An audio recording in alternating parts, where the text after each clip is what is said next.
mempresentasikan hasil kerja kami, izinkan kami untuk memperkenalkan diri terlebih dahulu. Saya Yumna Ali Andini. Saya Ronan Fesmin juga. Dan saya Afid Alfian Azuri. Saya Dila Aziza. Saya Nabila Yudiansah. Pengertian vokal. Vokal adalah bunyi bahasa yang dihasilkan dengan getaran pita suara dan tanpa penyempitan atau hambatan dalam saluran suara di atas glotis. Vokal adalah istilah tentang bunyi dan huruf hidup yang dihasilkan oleh suara manusia. Menurut Soeharto, tahun 1992,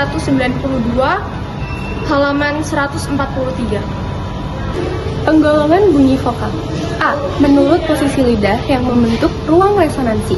Vokal-vokal dogolong, golongan atas, vokal depan front vowels, vokal tengah central vowels, vokal belakang back vowels.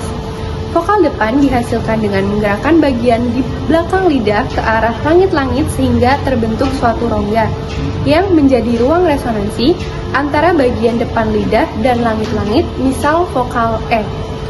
Vokal tengah dihasilkan dengan menggerakkan bagian depan dan bagian belakang lidah ke arah langit-langit, sehingga terbentuklah suatu rongga yang menjadi ruang resonansi di antara bagian tengah lidah dan langit-langit, misal vokal belakang dihasilkan dengan menggerakkan bagian depan lidah ke arah langit-langit sehingga terbentuklah suatu rongga sebagai resonansi bagian belakang lidah dan langit-langit, misal vokal O.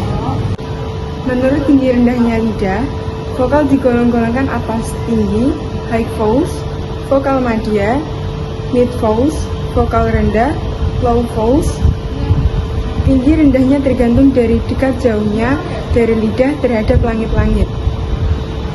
Sebagai contoh dari suatu vokal rendah A, vokal madya E, vokal tinggi I.